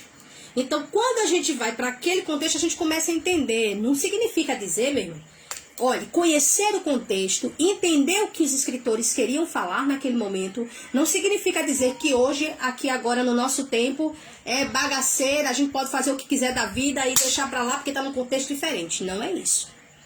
Nós precisamos conhecer o contexto, por que Paulo disse que pode, que não pode, por que João disse assim, assim, por que essa mensagem, por que Jesus falou isso aqui, com que razão Jesus falou isso, por que Jesus falou isso. Quando a gente entende o contexto, aí a gente vai chegar a uma compreensão do texto. E quando compreendemos o texto, aí agora a gente vai fazer aplicação na nossa vida. Outro exemplo, você sabe que Deus, né? Deus, ele pediu sacrifício. Olha outro exemplo aí, viu? Pediu sacrifício. Se eu for ao pé da letra, hoje nós teríamos que estar fazendo sacrifício de animais. Não está na Bíblia? Então vamos fazer. Mas, por que não fazemos? Porque quando Deus pede o sacrifício e diz, tem que ser perfeito, né? O animal tinha que ser perfeito, sem mancha, tá? Sem mancha, sem defeito algum. Porque ali era uma tipologia de Cristo. Então, para eu entender, eu preciso analisar o contexto e ter noções de tipologia. Então, quando eu olho e vejo ali que Deus estava pedindo aquele sacrifício de animal, porque era uma tipologia de Cristo. Naquele momento, aquele sacrifício ali, aquele sangue que era espargido sobre o altar, ele não perdoava pecado, ele cobria o pecado. Quando Cristo vem, o Cordeiro de Deus que tira o pecado do mundo. O cordeiro animal, né, que era sacrificado, não tirava o pecado, cobria o pecado. Já Jesus, o cordeiro, como diz João, né, João quando vê Jesus se aproximando, ele olha e diz assim, eis o Cordeiro de Deus que tira o pecado do mundo. Quando a gente fala de tipologia, a gente olha e vê a cruz representando o altar, Jesus representando o cordeiro, tá certo? Quando o sangue, ele cai, naquele momento, a morte de Cristo, o sangue de Cristo, para aqueles que creem, tá? Para aqueles que creem, a redenção, a perdão. Então, nesse processo, o que é que acontece? Jesus, ele tem o poder de tirar o pecado. Ele não só perdoa, ele tira, tá? Ele tira o pecado do mundo. Então, quando eu vou para o contexto, aí por isso eu digo a você, a gente precisa analisar, porque se eu for pegar a Bíblia e colocar ela em prática sem entendê-la, eu vou estar fazendo errado.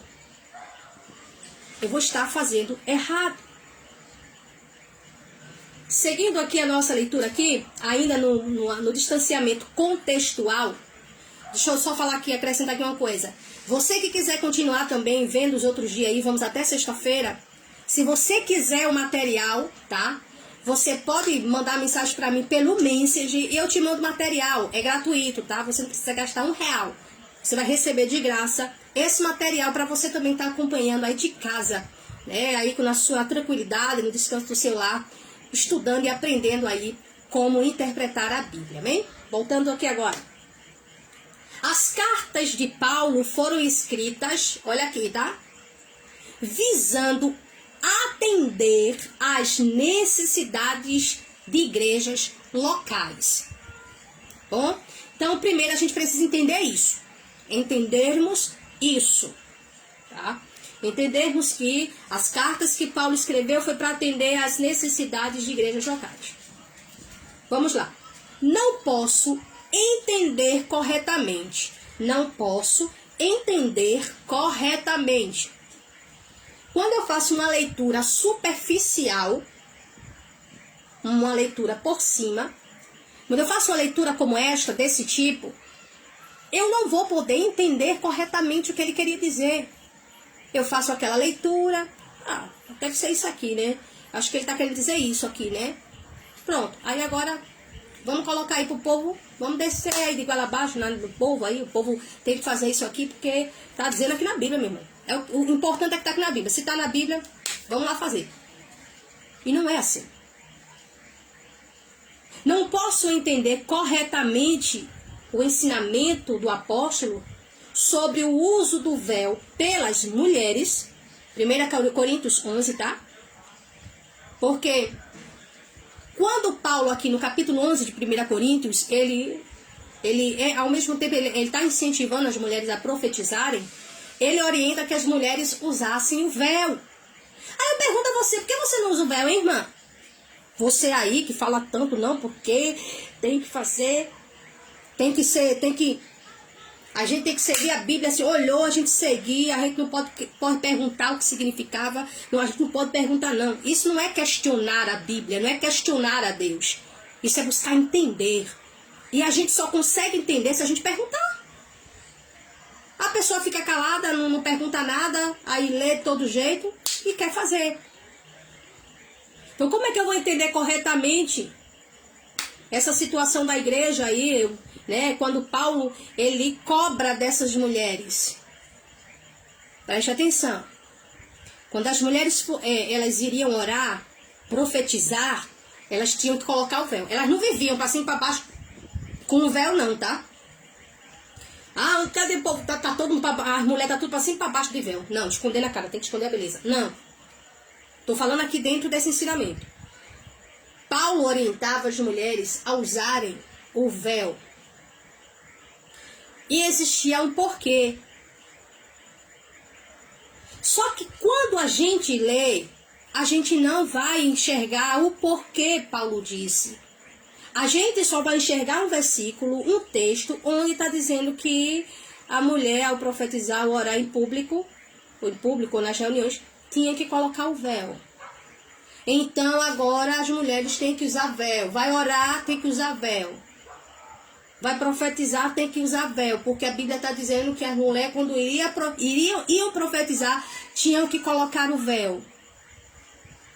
Mas espera aí. Por que elas tinham que fazer isso?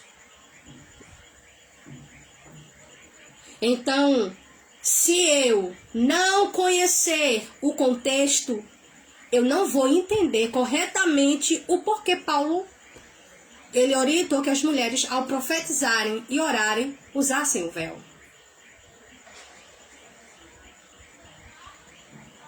Se não estiver consciente, ou seja, deixa eu ler aqui novamente. Não posso entender corretamente o ensinamento de Paulo sobre o uso do véu pelas mulheres se não estiver consciente do problema que estava acontecendo na igreja relacionado com a participação das mulheres no culto. Ou seja, Paulo orientou que as mulheres, ao profetizarem e orarem nos cultos, nas reuniões, por quê? Porque estava havendo problema. Estava acontecendo um problema. Aí agora é descobrir o problema, meu irmão. Agora é descobrir o problema. Se a gente está diante de um texto que não tem como Paulo dizer pra gente. Não tem como Paulo chegar e dizer assim, Cristiane, foi por causa disso. Então, o que é que a gente vai fazer, Cris? A gente vai agora buscar entender a cultura, buscar entender os costumes, como era que funcionavam as coisas naquela época. Entendeu agora? Para a gente poder chegar a uma compreensão correta do texto e não uma compreensão em base de uma leitura superficial. Então, quando eu olho aqui e entendo e estou consciente do que estava acontecendo naquele momento, naquela época, então eu vou entender, foi por isso que Paulo mandou colocar o véu, né? Foi por isso. Ô Cris, dá pra tu dizer pra gente aí o que foi? Deixa eu ver aqui o tempo, tá? Porque daqui a pouco a gente tá concluindo. Naquela época, como é que acontecia?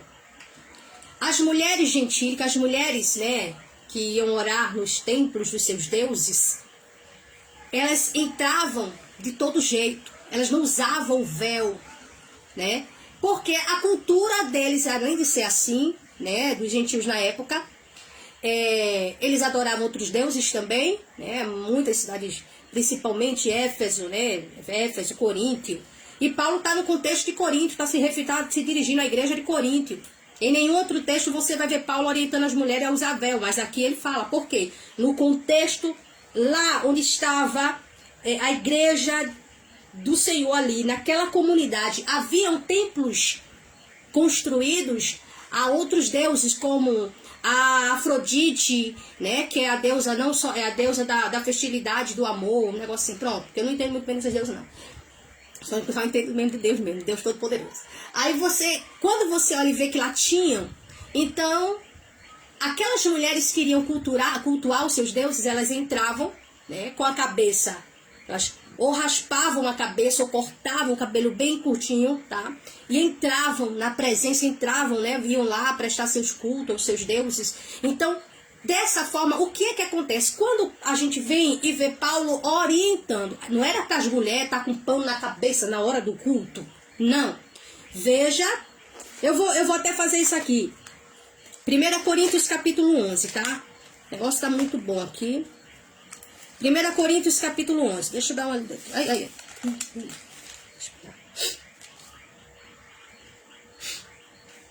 Deixa eu ver aqui. Só um momentinho. Vamos lá. Frente na carne. Não, 1 Coríntios. 1 Coríntios 11. Vamos aqui. Deixa eu ver aqui. Sim. Veja, o verso 4 em diante diz assim: todo homem, 1 Coríntios capítulo 11, versículo 4, todo homem que ora ou profetiza com a cabeça coberta desonra a sua cabeça. Então, os homens não podiam cobrir a cabeça, tinham que profetizar sem, tá? Que orassem e profetizassem com a cabeça descoberta. E toda mulher que ora ou profetiza com a cabeça descoberta desonra a sua cabeça, pois é como se estivesse com a cabeça raspada. Então você está entendendo por que as mulheres tinham que colocar o véu? Para o quê? Para diferenciar das mulheres pagãs. Você está entendendo agora, quando a gente compreende o que estava acontecendo, o problema que estava diante de Paulo naquele momento. Você está vendo que Paulo fala de mulheres que oram e profetizam nas reuniões? Não era porque tem autoridade, mas existe. Paulo chega e fala, cubram a cabeça. Deus não mandou Paulo dizer isso não, tá? Deus não mandou Paulo dizer isso. Mas um homem de Deus, eu vou dar um exemplo aqui. O pastor da igreja, vamos lá, chegou a irmã com uma saia curtinha, ela chega. Peraí, cada um eu sei que faz da sua vida o que quiser, né? Mas, venhamos e convenhamos, a gente tem que vigiar, né? Aí vamos lá, a irmã chegou no culto com aquela sainha, tô falando a irmã. A irmã chegou lá no culto com aquela sainha, tá bem curtinha, mostrando, né, as perninhas, achando-se muito linda por sinal, né? Chamando a atenção. Aí o pastor chega, ou a esposa do pastor, chega e diz, irmã, não é por nada não. Eu queria conversar com a senhora. A senhora pode vir aqui para conversar com você? Pode, pastor. Vou chegar lá. Olha, minha filha, eu sei. É só um conselho. Olha, é só um conselho que eu quero dar para você. Olha, veja o tamanho da sua saia, minha filha. E tem que chegar com jeito, viu? Veja o tamanho da sua saia. Tem que vigiar. Você chega aqui, tá aí, o culto tem um monte de homens. Tem as esposas aqui dos irmãos. Você tá entendendo, minha filha, o que eu tô dizendo pra você? A gente tem que vigiar. Você já pensou? Você vai assim trabalhar? Você chega assim na empresa com essa saia? Porque eu tô na presença de papai. E na presença de papai a gente fica à vontade na casa de papai. Não. Não é assim não. Eu duvido, meu irmão. Peraí. Uma empresa que aceita a mulher tá trabalhando de mini saia, a gente desconfia. O que eu quero dizer aqui é questão de Deus não mandou o pastor chegar lá e conversar com aquela irmã. Mas ele viu que aquela irmã estava se expondo. Estava levando outros a pecarem, porque leva, tá? E Deus cobra da mesma maneira. Tá levando, porque quando a gente leva os outros a pecar, a gente também sofre. Aí a pessoa tá levando o outro a pecar, tá se expondo. Às vezes não quer nem chamar atenção, mas gosta de se vestir assim. O que eu quero dizer é que Deus não mandou Paulo chegar para as mulheres e dizer isso. Mas Paulo disse isso por quê? Para diferenciar estas mulheres. Por que que Paulo diz que a mulher não poderia cortar o cabelo? Por quê? Porque tanto as mulheres pagãs, como na época as mulheres da vida, as prostitutas, elas andavam com o cabelo curto. o cabelo curto. Então já imaginou a irmã da igreja passeando pela praça da cidade com o cabelinho curtinho? Então Paulo não chegou e disse a mulher não pode cortar o cabelo simplesmente porque não era que Paulo fosse autoritário, não. Porque Paulo analisava o contexto dele, ele olhava e via os costumes, a cultura que ele estava no meio. Então a igreja tinha que ser diferente, gente. Tinha que ser diferente. Só que nós aqui hoje, nós vivemos numa cultura onde cortar o cabelo, qualquer pessoa corta. E mais, o fato da mulher cortar o cabelo não significa dizer que ela é uma meretriz. Então nós vivemos numa cultura onde hoje a mulher, né, ela gosta, né, tô falando as cristãs, quer cortar o cabelo, né, quer dar um corte no cabelo, às vezes quem é aí, né, quem é cabeleireira sabe, né, é necessário sempre, ó, né, sempre por tempos em tempos estar tirando as pontas, cortando as pontas, porque até melhor o crescimento do cabelo, eu não entendo nada disso, mas eu acho que é isso, vai para o crescimento do cabelo, tem que estar se tratando, dando umas lapadas aí no cabelo, e a gente tá se arrumando. Quem é casada, tá se arrumando pro seu marido. Aí vem o povo que não interpreta direito a verdade. Aí vem com aquela religiosidade toda. Pega a irmã, aí vira pra irmã e diz, não pode depilar a perna, não pode depilar as axilas, não pode fazer higiene. A mulher tem que ficar andando fedendo. A mulher não pode usar perfume. Ah, por quê? Porque lá em Isaías está escrito que Deus quebrar as caixinhas de perfume, as mulheres que usam isso. Tudo fora de contexto, vira uma bagunça. Aí tá lá a irmã vai pra igreja como é que eu posso falar? Não levanta o braço não, pelo amor de Deus. Não invente de dar glória levantando o braço não. Porque vai cair o povo e quem olha vai pensar que tá caindo no poder. Não é poder. É catinga de sovaco. Porque aprendeu que é santidade. É santidade, irmão. Eu tenho que cuidar da minha santidade. Não posso dar perfume, não. O quê? Depilar as pernas. Isso é vaidade. Não. Você tá louca, irmã. Eu depilar minhas pernas. Oxe, eu vou ter vontade com as minhas pernas de caranguejo. Vai estar lá disputando com o marido. As pernas. Parecendo perna de caranguejo. Porque aprendeu que era vaidade. Se a gente for olhar, meu irmão, tudo debaixo da terra é vaidade. Tudo debaixo do sol. Debaixo da terra, não. Tudo debaixo do sol é vaidade. É vaidade. Vaidade é pecado. Então a mulher se arrumar, a mulher dar umas lapadas no cabelo, a mulher se arrumar para o seu marido. Não é pecado não, meu irmão. Olha, é pecado se arrumar para o marido dos outros. Aí é pecado. Pecado é se arrumar para o marido dos outros. O pecado é se arrumar para chamar a atenção do marido da outra. Pecado é o homem se arrumar para chamar a atenção da esposa do outro. Quando entendemos o contexto, compreendemos o que Paulo estava dizendo para aquelas mulheres. Tá? Seguindo, já a gente vai concluir, viu?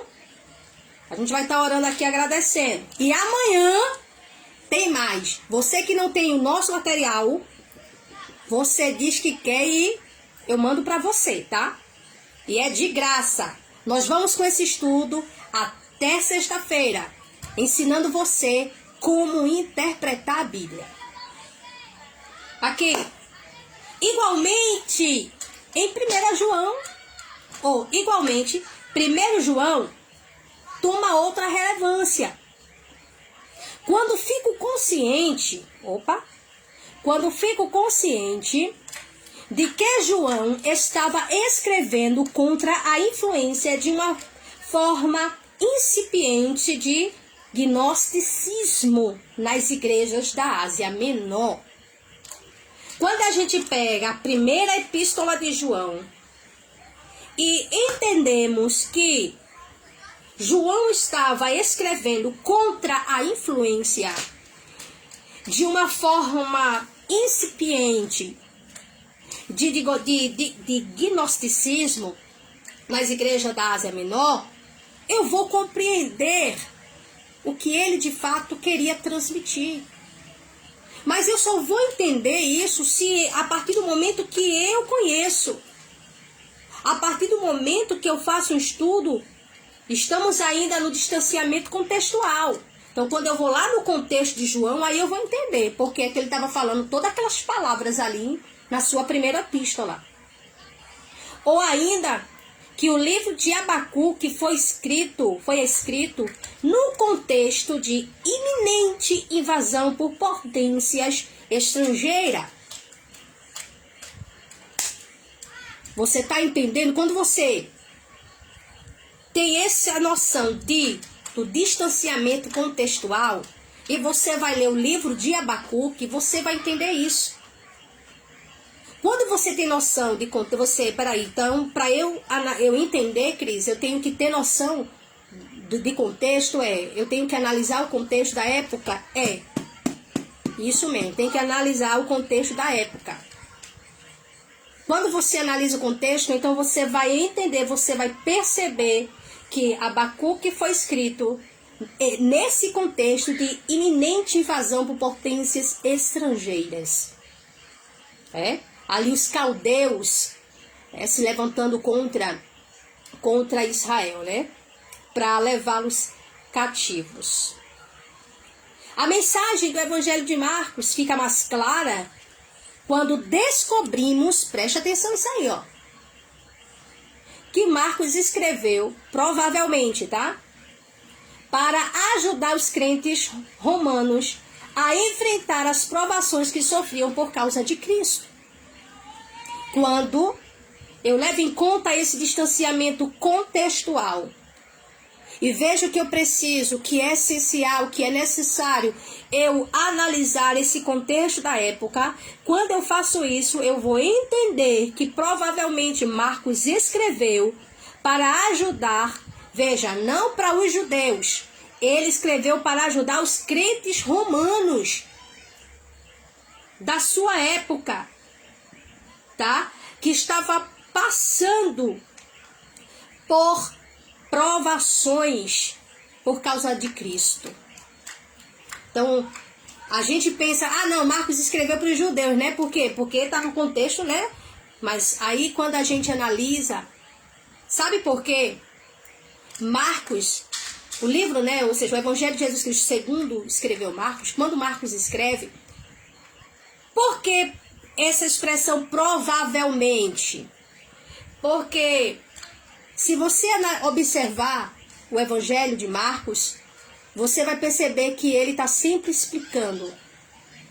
É como se fosse assim, ele está sempre fazendo o seguinte, ele está sempre fazendo com que você percebe que ele estava escrevendo para um povo diferente do dele, para uma cultura diferente da dele, porque todo o texto sempre procura explicar os costumes judeus. Entendeu? Então, como é que os cristãos romanos, eles iriam poder enfrentar as provações por causa de Cristo se eles não tivessem a mensagem, uma mensagem que eles pudessem entender? Porque a gente observa a cultura, vou dar um exemplo, quando a gente vê Jesus falando sobre a parábola das 10 virgens, o que é que a gente percebe? Aí alguém vem, ali representa a igreja. Ali representa a igreja nécia e a igreja prudente. Mas quando você vai e analisa o contexto, você vai analisar como era o casamento celebrado, o noivado como era celebrado, por que à meia-noite. Você começa a analisar tudo isso, você vai perceber que a interpretação ela vai ser tão profunda e tão imensa, que esse pensamento de a igreja prudente, a igreja nécia, ali tem duas igrejas, você vai perceber que essa interpretação ela vai se perder ali dentro.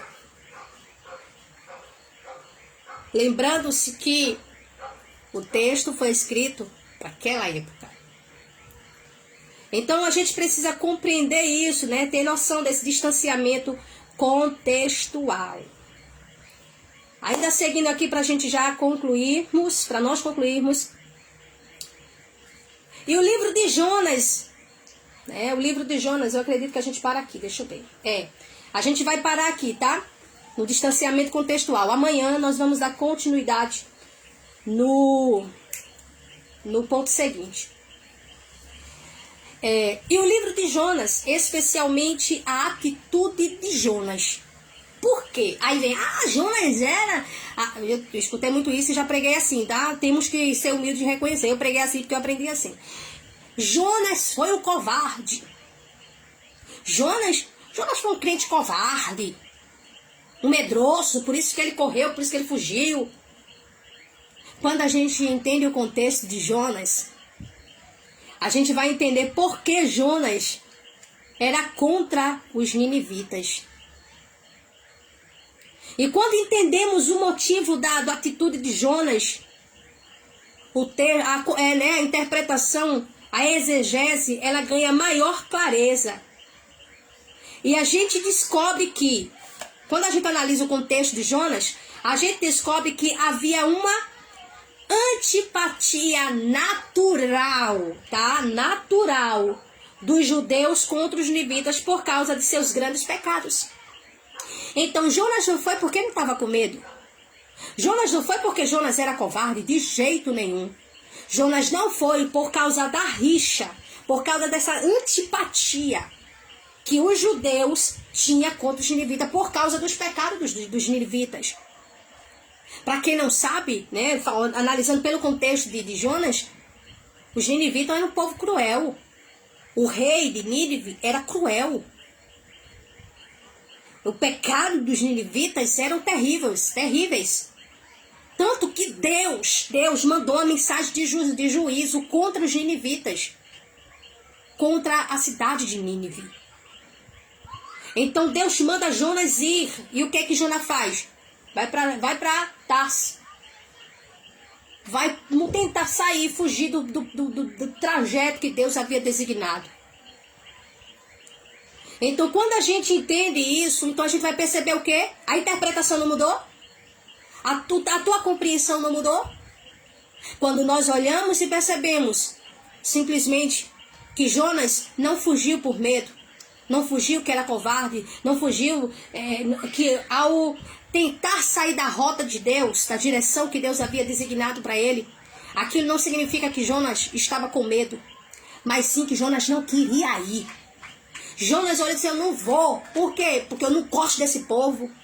Eu não vou porque esse povo não merece perdão. Eu não vou porque esse povo não merece misericórdia.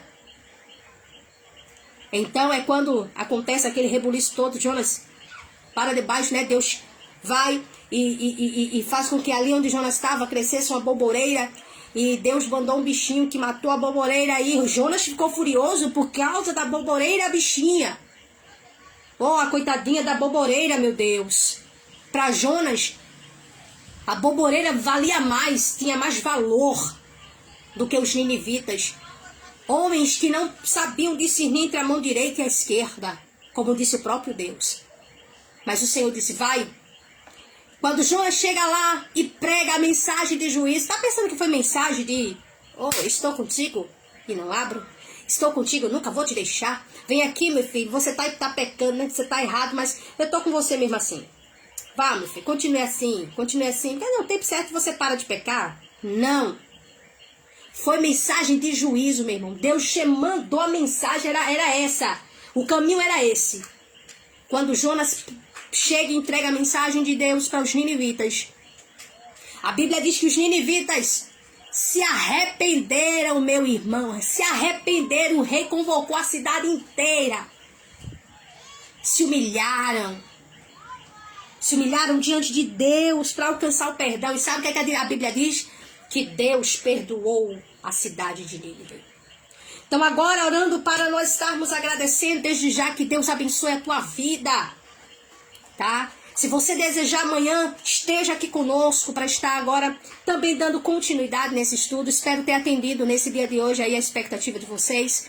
Porque a gente quando fala, né estudar, como aprender a Bíblia, né? A gente às vezes fica pensando como é que isso vai ser. Né? Então a gente vai trazendo os textos para poder trazer como exemplo. Amém? Então que Deus continue te abençoando. Nós vamos estar orando agora, agradecendo ao Senhor. Não podemos encerrar esse estudo sem orarmos. Porque se estamos aqui, é graças ao nosso Deus que nos dá capacidade sabedoria e entendimento para fazer. Amém? Então, desde já que Deus abençoe a todos que aqui chegaram, a todos. E eu quero convidar você agora para estarmos orando. Você que não tem o material e quiser, é só falar comigo no Facebook e eu mando o material para você, tá?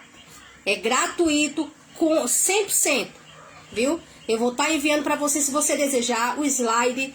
Vou estar enviando para você também a apostila em PDF, tá? Posso estar mandando para você, então não perde essa oportunidade não. Não perde essa oportunidade não, em nome de Jesus.